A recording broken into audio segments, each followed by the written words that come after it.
नमस्कार दोस्तों, रंगमंच कहानियों का में आपका स्वागत है। तो कहानियों का सिलसिला शुरू करते हुए लीजिए सुनते हैं मुंशी प्रेमचंद्र साहित्य गोदान पिछले भाग से आगे का भाग 28।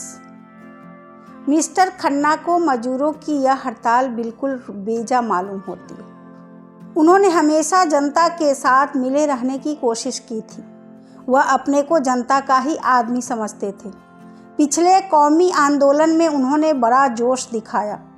जिले के प्रमुख नेता रहे थे, 2 बार जेल गए थे और कई हजार का नुकसान उठाया था। अब भी वह मजदूरों की शिकायतें सुनने को तैयार रहते थे, लेकिन यह तो नहीं हो सकता कि वह शक्कर मिल के हिस्सेदारों के हित का विचार न करे। अपना स्वार्थ त्यागने को वह तैयार हो सकते थे अगर उनकी ऊंची मनोवृत्तियों को स्पर्श किया जाता, लेकिन हिस्सेदारों के स्वार्थ की रक्षा न करना यह तो अधर्म था। यह तो व्यापार है, कोई सदाव्रत नहीं कि सब कुछ मजदूरों को ही बांट दिया जाए।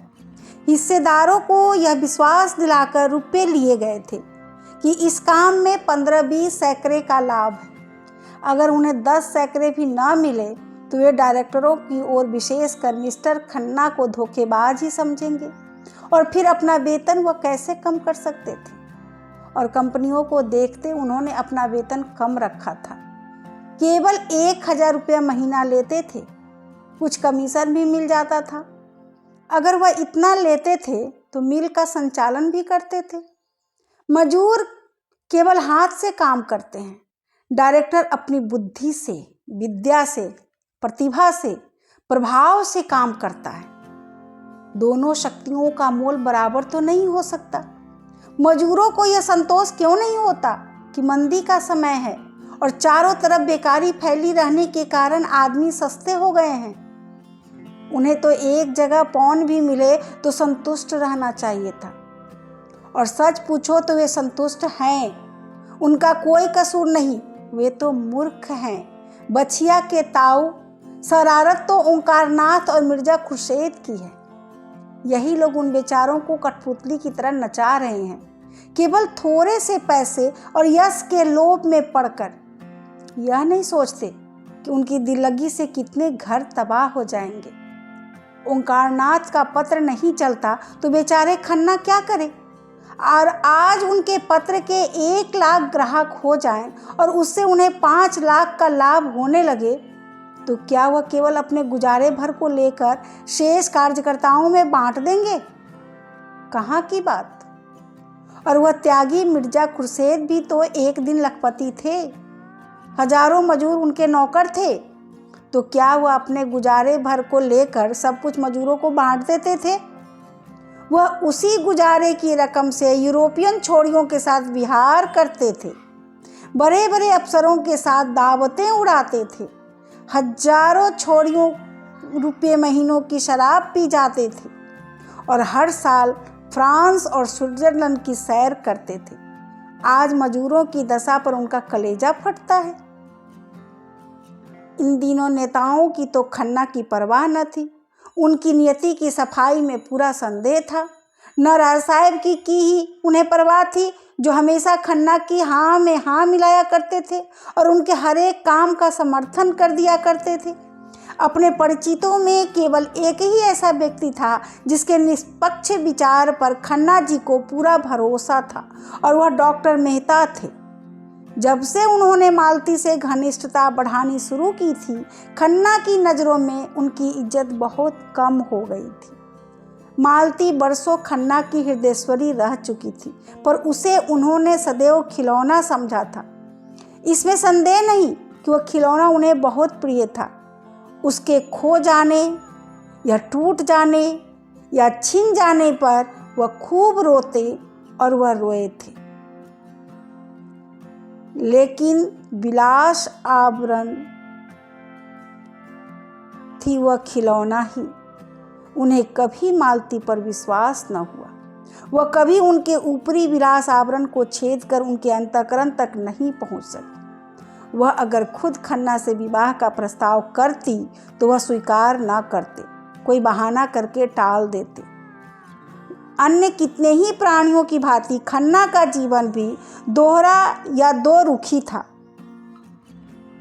एक ओर वह त्याग और जनसेवा और उपकार के भक्त थे, तो दूसरी ओर स्वार्थ और विलास और प्रभुता के। कौन उनका असली रूप था, यह कहना कठिन है। कदाचित उनकी आत्मा का उत्तम आधा सेवा और सहृदयता से बना हुआ था, मध्यम आधा और स्वार्थ और विलास से। पर उत्तम और मध्यम में बराबर संघर्ष होता रहता था, और मध्यमी अपनी उदंडता और हठ के कारण सौम्य और शांत उत्तम पर गाली बाता था। उनका मध्यम मालती की ओर झुकता था, उत्तम मेहता की ओर। लेकिन वह उत्तम अब मध्यम के साथ हो गया था। उनकी समझ में न आता था कि मेहता जैसा आदर्शवादी व्यक्ति मालती जैसी चंचल विलासिनी रमणी पर कैसे आसक्त हो गया। वह बहुत प्रयास करने पर भी मेहता को वासनाओं का शिकार न स्थिर कर सकते थे, और कभी कभी उन्हें यह संदेह भी होने लगा था कि मालती का कोई दूसरा रूप भी है जिसे वह न देख सके, या जिसे देखने की उनकी क्षमता न थी।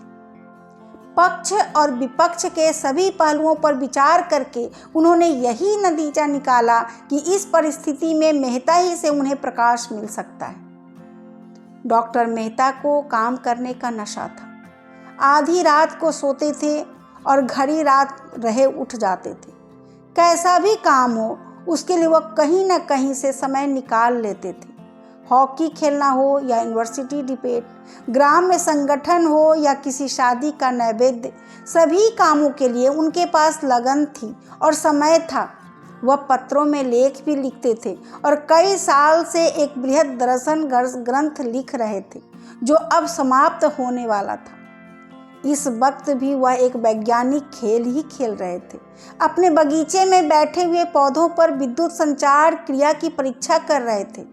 उन्होंने हॉल में एक विज्ञान परिषद में सिद्ध किया था कि फसलें बिजली के जोर से बहुत थोड़े समय में पैदा की जा सकती हैं, उनकी पैदावार बढ़ाई जा सकती है और बेसफल की चीज़ें भी उपजाई जा सकती हैं। आजकल सवेरे के 2-3 घंटे वह इन्हीं परीक्षाओं में लगाया करते थे। मिस्टर खन्ना की कथा सुनकर उन्होंने कठोर मुद्रा से उनकी ओर देखकर कहा, क्या यह जरूरी था कि ड्यूटी लग जाने से मजदूरों का वेतन घटा दिया जाए? आपको सरकार से शिकायत करनी चाहिए थी। अगर सरकार ने नहीं सुना तो उसका दंड मजदूरों को क्यों दिया जाए? क्या आपका विचार है कि मजदूरों को इतनी मजदूरी दी जाती है कि उसमें चौथाई कम कर देने से मजदूरों को कष्ट नहीं होगा? आपके मजदूर बिलों में रहते हैं, गंदे बदबूदार बिलों में, जहां आप 1 मिनट भी रह जाए तो आपको कैद हो जाए। कपड़े जो पहनते हैं उनसे आप अपने जूते भी न पोंछेंगे। खाना जो वह खाते हैं वह आपका कुत्ता भी ना खाएगा। मैंने उनके जीवन में भाग लिया है। आप उनकी रोटियां छीनकर अपने हिस्सेदारों का पेट भरना चाहते हैं? खन्ना ने अधीर होकर कहा, लेकिन हमारे सभी हिस्सेदार तो धनी नहीं है। कितनों ही ने अपने सर्वस्व इसी मिल को भेंट कर दिया है और इसके नफे के सिवा उनके जीवन का कोई आधार नहीं है। मेहता ने इस भाव से जवाब दिया जैसे इस दलील का उनकी नज़रों में कोई मूल्य नहीं है। जो आदमी किसी व्यापार में हिस्सा लेता है वह इतना दरिद्र नहीं होता कि उसके नफ़े ही को जीवन का आधार समझे। हो सकता है कि नफ़ा कम मिलने पर उसे अपना एक नौकर कम कर देना पड़े या उसके मक्खन और फलों का बिल कम हो जाए, लेकिन वह नंगा या भूखा न रहेगा। जो अपनी जान खपाते हैं उनका हक उन लोगों से ज़्यादा है जो केवल रुपया लगाते हैं। यही बात पंडित ओंकारनाथ ने कही थी। मिर्जा खुर्शेद ने भी यही सलाह दी थी। यहाँ तक कि गोविंदी ने भी मजदूरों का ही पक्ष लिया था। पर खन्ना जी ने उन लोगों की परवाह न की थी, लेकिन मेहता के मुंह से वही बात सुनकर वह प्रभावित हो गए। ओंकारनाथ को वह अस्थायी स्वार्थी समझते थे, मिर्जा खुर्शेद को गैर जिम्मेदार और गोविंदी को अयोग्य। मेहता की बात में चरित्र अध्ययन और सद्भाव की शक्ति थी। सहसा मेहता ने पूछा, आपने अपनी देवी जी से भी इस विषय में राय ली? खन्ना ने सकुचाते हुए कहा, हाँ, पूछा था। उनकी क्या राय थी? वही जो आपकी है। मुझे यही आशा थी कि आप उस विदेशी को अयोग्य समझते हैं। उसी वक्त मालती आ पहुंची और खन्ना को देखकर बोली, अच्छा, आप विराज रहे हैं। मैंने मेहता जी को आज दावत की है, सभी चीजें अपने हाथों से पकाई है। आपको भी न्योता देती हूँ। गोविंदी देवी से आपका यह अपराध क्षमा करा दूंगी। खन्ना को कौतूहल हुआ, अब मालती अपने हाथों से खाना पकाने लगी है। मालती, वही मालती जो खुद कभी अपने जूते न पहनती थी, जो खुद कभी बिजली का बटन तक न दबाती थी। विलास और विनोद ही जिसका जीवन था, मुस्कुरा कर कहा, अगर आपने पकाया है तो जरूर खाऊंगा। मैं तो कभी सोच ही नहीं सकता था कि आप पाक कला में भी निपुण हैं। मालती निसंकोच भाव से बोली, इन्होंने मार मार कर वैद बना दिया, इनका हुक्म कैसे टाल सकती? पुरुष देवता ठहरे। खन्ना ने इस व्यंग का आनंद लेकर मेहता की ओर आंखें मारते हुए कहा, पुरुष तो आपके लिए इतने सम्मान की वस्तु न थी। मालती झेपी नहीं, इस संकोच का आशय समझकर जोश भरे स्वर में बोली, लेकिन अब हो गई हूं, इसलिए कि मैंने पुरुष का जो रूप अपने परिचितों की परिधि में देखा था, उससे यह कहीं सुंदर है। पुरुष इतना सुंदर, इतना कोमल हृदय। मेहता ने मालती की ओर दीन भाव से देखा और बोले, नहीं मालती, मुझ पर दया करो, नहीं तो मैं यहां से भाग जाऊंगा। इन दिनों जो कोई मालती से मिलता है, वह उससे मेहता की तारीफों के पुल बांध देती, जैसे कोई नवदीक्षित अपने नए विश्वासों का ढिंढोरा पीटता फिरे। सुरुचि का ध्यान भी उसे न रहता और बेचारे मेहता दिल में कट कर रह जाते थे। वह कड़ी और कड़वी आलोचना तो बड़े शौक से सुनते थे, लेकिन अपनी तारीफ सुनकर बेवकूफ़ बन जाते थे। मुंह जरा सा निकल आता था, जैसे कोई फबती छा गई हो। और मालती उन औरतों में न थी जो भीतर रह सके, वह बाहर ही रह सकती थी, पहले भी और अब भी, व्यवहार में भी, विचार में भी। मन में कुछ रखना वह न जानती थी। जैसे एक अच्छी साड़ी पाकर वह उसे पहनने के लिए अधीर हो जाती थी, उसी तरह मन में कोई सुंदर भाव आए तो वह उसे प्रकट किए बिना चैन न पाती थी। मालती ने और समीप आकर उनकी पीठ पर हाथ रखकर मानो उनकी रक्षा करते हुए कहा, अच्छा, भागो नहीं, अब कुछ न कहूंगी। मालूम होता है तुम्हें अपनी निंदा ज्यादा पसंद है, तो निंदा ही सुनो। खन्ना जी महाशय मुझ पर अपने प्रेम का जाल। शक्कर मिल की चिमनी यहां से साफ नजर आती थी। खन्ना ने उसकी तरफ देखा। वह चिमनी खन्ना के कीर्ति स्तंभ की भांति आकाश में सिर उठाए खड़ी थी। खन्ना की आंखों में अभिमान चमक उठा। इसी वक्त उन्हें मिल के दफ्तर जाना है, वहाँ डायरेक्टरों की एक अर्जेंट मीटिंग करनी होगी और इस परिस्थिति को उन्हें समझाना होगा और इस समस्या को हल करने का उपाय भी बतलाना होगा। मगर चिमनी के पास यह धुआं कहाँ से उठ रहा है? देखते देखते सारा आकाश बैलून की भांति धुएं से भर गया। सबों ने शशंक होकर उधर देखा, कहीं आग तो नहीं लग गई? आग ही मालूम होती है। सहसा सामने सड़क पर हजारों आदमी मील की तरफ दौड़ते नजर आए। खन्ना ने खड़े होकर जोर से पूछा, तुम लोग कहाँ दौड़े जा रहे हो? एक आदमी ने रुककर कहा, अजी, शक्कर मिल में आग लग गई, आप देख नहीं रहे हैं? खन्ना ने मेहता की ओर देखा और मेहता ने खन्ना की ओर। मालती दौड़ी हुई अपने बंगले में गई और अपने जूते पहन आई। अफसोस और शिकायत करने का अवसर न था। किसी के मुंह से एक बात न निकली। खतरे में हमारी चेतना अंतर्मुखी हो जाती है। खन्ना की कार खड़ी थी ही। तीनों आदमी घबराए हुए आकर बैठे और मिल की तरफ भागे। चौरास्ते पर पहुंचे तो देखा सारा शहर मिल की ओर उमड़ा चला आ रहा है। आग में आदमियों को खींचने का जादू है। कार आगे न बढ़ सकी। मेहता ने पूछा, आग बीमा तो करा लिया था ना? खन्ना ने लंबी सांस खींचकर कहा, कहाँ भाई, अभी तो लिखा पढ़ी ही हो रही थी। क्या जानता था यह आफत आने वाली है। कार वहीं राम आश्रय छोड़ दी गई और तीनों आदमी भीड़ चीरते हुए मिल के सामने जा पहुंचे। देखा तो अग्नि का एक सागर आकाश में उमड़ रहा था। अग्नि की उन्मत्त लहरें एक पर एक दांत पीसती थी। जीभ लपलपाती थी जैसे आकाश को भी निगल जाएंगी। उस अग्नि समुद्र के नीचे ऐसा धुआं छाया था मानो सावन की घटा कालिख में नहाकर नीचे उतर आई। उसके ऊपर जैसे आग का थरथराता हुआ उबलता हुआ हिमाचल खड़ा था। हाथे में लाखों आदमियों की भीड़ थी, पुलिस भी थी। फायर ब्रिगेड के छोटे से उस अग्नि सागर में जाकर जैसे बुझ जाते थे। ईंटें जल रही थी, लोहे के गडर जल रहे थे और पिघली हुई शक्कर के परनाले चारों तरफ बह रहे थे। और तो और जमीन से भी ज्वाला निकल रही थी। दूर से मेहता और खन्ना को यह आश्चर्य हो रहा था कि इतने आदमी खड़े तमाशा क्यों देख रहे हैं, आग बुझाने में मदद क्यों नहीं करते।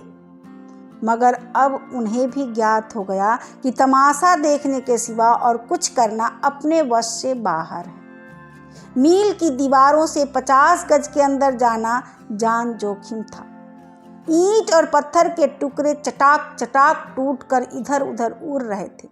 कभी कभी हवा का रुख इधर हो जाता था तो भगदड़ मच जाती थी। ये तीनों आदमी भीड़ के पास खड़े थे। कुछ समझ में न आता था क्या करे।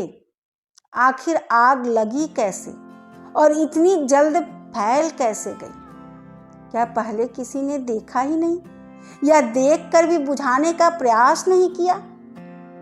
इस तरह के प्रश्न सभी के मन में उठ रहे थे, मगर वहां पूछे किससे? मील के कर्मचारी होंगे तो जरूर, लेकिन इस भीड़ में उनका मिलना कठिन था। सहसा हवा का इतना तेज झोंका आया कि आग की लपटें नीचे होकर इधर लपकी, जैसे समुद्र में ज्वार आ गया हो। लोग सिर पर पांव रख कर भागे, एक दूसरे पर गिरते रेतते जैसे कोई शेर झपट्टा आता हो। अग्नि ज्वालाएं जैसे सजीव हो गई थी, सचेष्ट भी, जैसे कोई शेषनाग अपने सहस्त्र मुख से आग फुंकार रहा हो। कितने ही आदमी तो इस रेले में कुचल गए। खन्ना मुंह के बल गिर पड़े। मालती को मेहता जी दोनों हाथों से पकड़े हुए थे, नहीं जरूर कुचल गई होती। तीनों आदमी हाथे की दीवार के पास एक इमली के पेड़ के नीचे आकर रुके। खन्ना एक प्रकार का चेतना शून्य तन्मयता से मील की चिमनी की ओर टकटकी लगाए खड़े थे। मेहता ने पूछा, आपको ज्यादा चोट तो नहीं आई? खन्ना ने कोई जवाब न दिया, उसी तरफ ताकते रहे। उनकी आंखों में वह शून्यता थी जो विक्षिप्तता का लक्षण है। मेहता ने उनका हाथ पकड़कर फिर पूछा, हम लोग यहाँ व्यर्थ खड़े हैं, मुझे भय होता है, आपको चोट ज्यादा आ गई, आइए लौट चले। खन्ना ने उनकी तरफ देखा और जैसे सनक कर बोले, जिनकी यह हरकत है उन्हें मैं खूब जानता हूँ। अगर उन्हें इसी में संतोष मिलता है तो भगवान उनका भला करे। मुझे कुछ परवाह नहीं, कुछ परवाह नहीं, कुछ भी परवाह नहीं। मैं आज चाहूं तो ऐसी नई मील खड़ी कर सकता हूँ। जी हाँ, बिल्कुल नई मील खड़ी कर सकता हूँ। ये लोग मुझे क्या समझते हैं? मील ने मुझे नहीं बनाया, मैंने मील को बनाया है और मैं फिर बना सकता हूँ।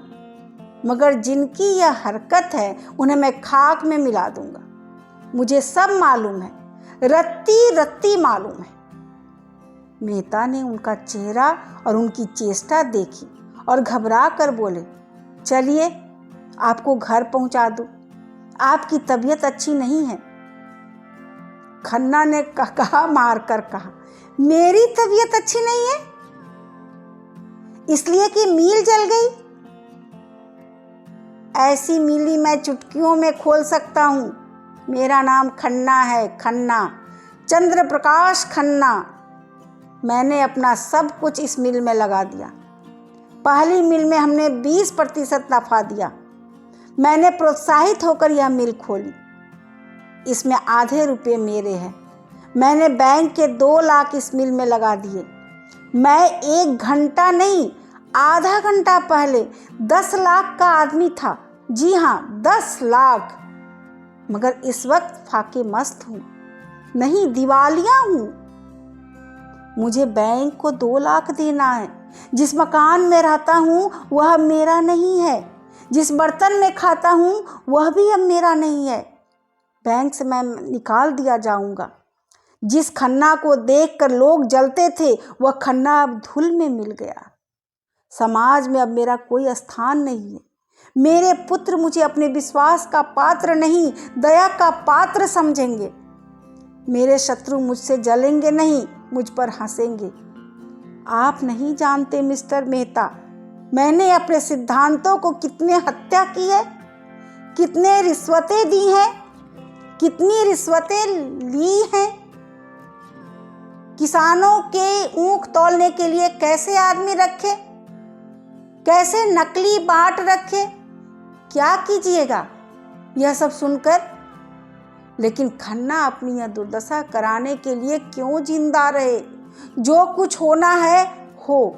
दुनिया जितना चाहे हंसे, मित्र लोग जितना चाहे अफसोस करे, लोग जितनी गालियां देना चाहे दे। खन्ना अपनी आंखों से देखने और अपने कानों से सुनने के लिए जीता न रहेगा। वह बेहया नहीं, बेगैरत नहीं है।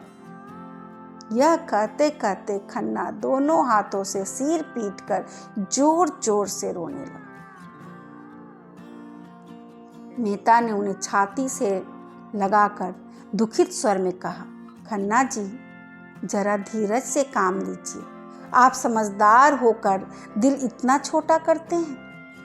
दौलत से आदमी को जो सम्मान मिलता है वह उसका सम्मान नहीं, उसकी दौलत का सम्मान है। आप निर्धन रहकर भी मित्रों के विश्वास पात्र रह सकते हैं और शत्रुओं के भी, बल्कि तब कोई आपका शत्रु रहेगा ही नहीं। आइए घर चले, जरा आराम कर लेने से आपका चित्त शांत हो जाएगा। खन्ना ने कोई जवाब न दिया। तीनों आदमी चौरस्ते पर आए। कार खड़ी थी। 10 मिनट में खन्ना की कोठी पर पहुंच गए। खन्ना ने उतरकर शांत स्वर में कहा, कार आप ले जाएं, आप, मुझे इसकी जरूरत नहीं है। मालती और मेहता भी उतर पड़े। मालती ने कहा, तुम चलकर आराम से लेटो, हम बैठे गपशप करेंगे। घर आने की तो ऐसी जल्दी नहीं है। खन्ना ने कृतज्ञता से उसकी ओर देखा और करुण कंठ से बोले, मुझसे जो अपराध हुए हैं उन्हें क्षमा कर देना मालती। तुम और मेहता, बस तुम्हारे सिवा संसार में मेरा कोई नहीं है। मुझे आशा है तुम मुझे अपनी नज़रों से न गिराओगी। शायद 10-5 दिन में यह कोठी भी छोड़नी पड़े। किस्मत ने कैसा धोखा दिया। मेहता ने कहा, मैं आपसे सच कहता हूँ खन्ना जी, आज मेरी नज़रों में आपकी जो इज्जत है वह कभी न थी। तीनों आदमी कमरे में दाखिल हुए। द्वार खुलने की आहट पाते ही गोविंदी भीतर आकर बोली, क्या आप लोग वहीं से आ रहे हैं? महाराज तो बड़ी बुरी खबर लेकर आया। खन्ना के मन में ऐसा प्रबल, न रुकने वाला तूफानी आवेश उठा कि गोविंदी की चरणों पर गिर पड़े और उसे आंसुओं से धो दे। भारी गले से बोले, हाँ प्रिय, हम तबाह हो गए। उनकी सजीव, निराश, आहत आत्मा सांत्वना के लिए विकल हो रही थी। सच्ची स्नेह में डूबी हुई सांत्वना के लिए, उस रोगी की भांति जो जीवन सूत्र छीन हो जाने पर भी वैद्य के मुख की ओर आशा भरी आंखों से ताक रहा हो। वही गोविंदी जिस पर उन्होंने हमेशा जुल्म किया, जिसका हमेशा अपमान किया, जिससे हमेशा बेवफाई की, जिसे सदैव जीवन का भार समझा, जिसकी मृत्यु की सदैव कामना करते रहे, वही इस समय जैसे आंचल में आशीर्वाद और मंगल और अभय लिए उन पर वार रही थी। जैसे उन चरणों में भी उनके जीवन का स्वर्ग हो, जैसे वह उनके अभागे मस्तक पर हाथ रखकर ही उनकी प्राणहीन धमनियों में फिर रक्त संचार कर देगी। मन की इस दुर्बल दशा में, घोर विपत्ति में, मानो वह उन्हें कंठ से लगा लेने के लिए खड़ी थी। नौका पर बैठे हुए जल विहार करते समय हम जिन चट्टानों को घातक समझते हैं और चाहते हैं कि कोई इन्हें खोद कर फेंक देता, उन्हीं से नौका टूट जाने पर हम चिमट जाते हैं। गोविंदी ने इन्हें एक सोफा पर बैठा दिया और स्नेह कोमल स्वर में बोली, तो तुम दिल इतना छोटा क्यों करते हो? धन के लिए, जो सारे पाप की जड़ है। उस धन से हमें क्या सुख था? सवेरे से आधी रात तक एक न एक झंझट, आत्मा का सर्वनाश। लड़के तुमसे बात करने को तरस जाते थे, तुम्हें संबंधियों के पत्र लिखने तक की फुर्सत न मिलती थी। क्या बड़ी इज्जत थी? हाँ थी, क्योंकि दुनिया आज तक धन की पूजा करती चली आई है। उसे तुमसे कोई प्रयोजन नहीं। जब तक तुम्हारे पास लक्ष्मी है, तुम्हारे सामने पूंछ हिलाएगी, कल उतनी ही भक्ति से दूसरों के द्वार पर सिजदे करेगी, तुम्हारी तरफ ताकेगी भी नहीं। सत्पुरुष धन के आगे सिर नहीं झुकाते, वह देखते हैं तुम क्या हो। अगर तुम में सच्चाई है, न्याय है, त्याग है, पुरुषार्थ है, तो वे तुम्हारी पूजा करेंगे। नहीं, तुम्हें समाज का लुटेरा समझकर मुंह फेर लेंगे, बल्कि तुम्हारे दुश्मन हो जाएंगे। मैं गलत तो नहीं कहती मेहता जी? मेहता ने मानो स्वर्ग स्वप्न से चौंक कर कहा, गलत? आप वही कह रही हैं जो संसार के महान पुरुषों ने जीवन का सात्विक अनुभव करने के बाद कहा है। जीवन का सच्चा आधार यही है। गोविंदी ने मेहता को संबोधित करके कहा, धनी कौन होता है? इसका कोई विचार नहीं करता। वही जो अपने कौशल से दूसरों को बेवकूफ बना सकता है। खन्ना ने बात काट कर कहा, नहीं गोविंदी, धन कमाने के लिए अपने में संस्कार चाहिए। केवल कौशल से धन नहीं मिलता, इसके लिए भी त्याग और तपस्या करनी पड़ती है। शायद इतनी साधना में ईश्वर भी मिल जाए। हमारी सारी आत्मिक और बौद्धिक और शारीरिक शक्तियों के सामंजस्य का नाम धन है। गोविंदी ने विपक्षी न बनकर मध्यस्थ भाव से कहा, मैं मानती हूँ कि धन के लिए थोड़ी तपस्या नहीं करनी पड़ती, लेकिन फिर भी हमने उसे जीवन में जितने महत्व की वस्तु समझ रखी है, उतना महत्व उसमें नहीं है। मैं तो खुश हूँ कि तुम्हारे सिर से यह बोझ टला। अब तुम्हारे लड़के आदमी होंगे, स्वार्थ और अभिमान के पुतले नहीं। जीवन का सुख दूसरों को सुखी करने में है, उनको लूटने में नहीं। बुरा न मानना, अब तक तुम्हारे जीवन का अर्थ था आत्मसेवा, भोग और विलास। देव ने तुम्हें उस साधन से वंचित करके तुम्हें ज्यादा और ऊंचे और पवित्र जीवन का रास्ता खोल दिया है। यह सिद्धि प्राप्त करने में अगर कुछ कष्ट भी हो तो उसका स्वागत करो। तुम इसे विपत्ति समझते ही क्यों हो? क्यों नहीं समझते? तुम्हें अन्याय से लड़ने का यह अवसर मिला है। मेरे विचार में तो पीड़क होने से पीड़ित होना कहीं श्रेष्ठ है। धन खोकर अगर हम अपनी आत्मा को पा सके तो यह कोई महंगा सौदा नहीं है। न्याय के सैनिक बनकर लड़ने में जो गौरव, जो उल्लास है, क्या उसे इतनी जल्दी भूल गए? गोविंदी के पीले सूखे मुख पर एक तेज की ऐसी चमक थी, मानो उसमें कोई विलक्षण शक्ति आ गई हो, मानो उसकी सारी मुख साधना प्रलब्ध हो गई। मेहता उसकी ओर भक्तिपूर्ण नेत्रों से ताक रहे थे। खन्ना सिर झुकाए इसे दैवी प्रेरणा समझने की चेष्टा कर रहे थे और मालती मन में लज्जित थी। गोविंदी के विचार इतने ऊंचे, उसका हृदय इतना विशाल और उसका जीवन इतना उज्जवल है। अभी आप सुन रहे थे मुंशी प्रेमचंद्र साहित्य गोदान पिछले भाग से आगे का भाग 28। धन्यवाद।